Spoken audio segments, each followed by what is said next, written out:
मुंतखब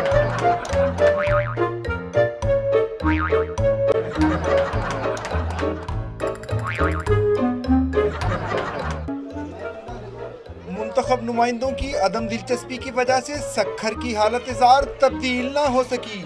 peoples party के दूसरे दौरे हुकूमत में भी लाखों शहरी मेयारी सड़कों, पीने के साफ पानी और निकासी आब के बेहतर निज़ाम समेत दीगर बुनियादी सहूलतों को तरस रहे हैं। अब अचानक खुर्शीद शाह को अपने शहर का ख्याल आया। सफाई सुथराई का जायजा लेने मुख्तलिफ इलाकों के दौरे पर निकले।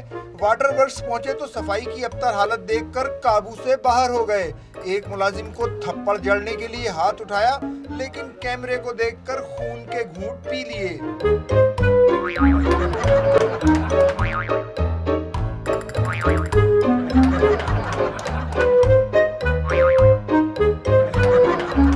जाते जाते वार्निंग दे गए कि 15 रोज बाद फिर आएंगे और सफाई सुथराई का जायजा लेंगे।